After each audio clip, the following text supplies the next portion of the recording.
Mes bien-aimés dans le Seigneur, nous rendons encore grâce à Dieu pour ce nouveau jour.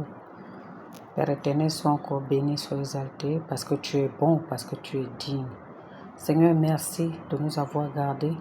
Merci de toujours accorder ce souffle de vie à tes enfants pour que nous puissions avec toi voir le nouveau jour, Seigneur. Nous te confions cette journée et nous voulons vraiment, Père, que tu continues de veiller sur nous, non seulement, mais sur les membres de nos familles et de nos proches. Saint-Esprit de Dieu, nous t'appelons maintenant afin que toi, tu viennes encore apporter dans nos vies un rayon de ta lumière pour que nous puissions briller partout où nous sommes. Nous voulons encore en cette journée te confier cette parole, Saint-Esprit de Dieu, que nous allons étudier afin que toi-même tu puisses venir nous enseigner comme toujours. Viens ouvrir nos cœurs, viens ouvrir nos oreilles, viens ouvrir nos yeux spirituels. Viens encore dans nos vies, viens encore nous édifier à travers cette parole. Merci parce que tu es là. Merci Saint-Esprit de Dieu, toi qui es le consolateur. Merci Saint-Esprit de Dieu, toi qui es le meilleur enseignant. Viens encore, viens nous visiter. Viens encore nous parler à travers ce texte que nous avons reçu. Amen.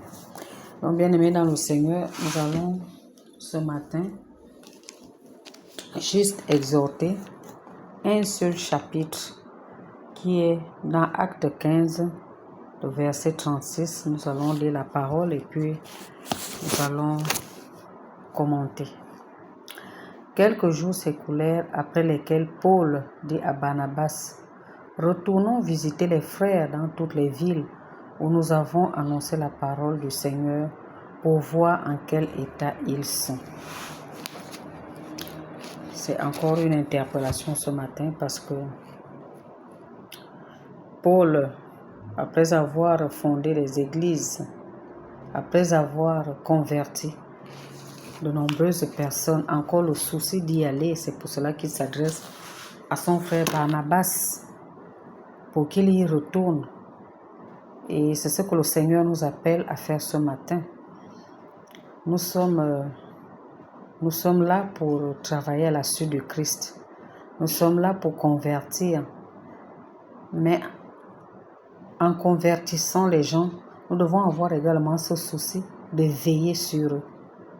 Parce que cette bienveillance de Paul vis-à-vis de toutes les personnes qui ont été converties prouve l'amour qu'il a pour ses frères et sœurs et l'amour qu'il a pour le Christ, pour la parole de Dieu, parce qu'il se présente ici comme un veilleur. Tout le monde sait que lorsqu'on arrive à Christ, surtout les nouveaux convertis, on est encore faible. On peut, par la tentation, rebrousser chemin. C'est pour cela, c'est ce que Paul veut éviter. Il veut éviter que ceux qui ont été convertis ne retournent à leur ancienne habitude, ne se détournent de Dieu. Ils avaient déjà été avertis. En les convertissant, il les a avertis. C'est pour cela il a toujours cette pensée de retourner pour avoir des nouvelles. Et c'est une leçon que Paul nous apprend encore ce matin à travers les actes des apôtres.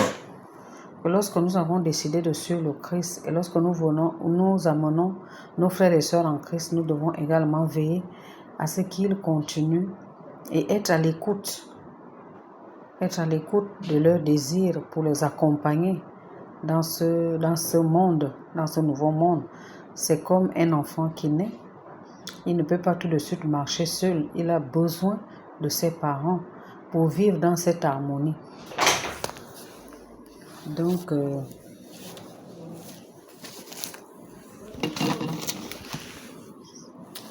c'est ce que j'avais à nous dire ce matin, que ce verset nous amène à réfléchir et à nous repositionner pour que nous puissions vraiment être des veilleurs les uns les autres.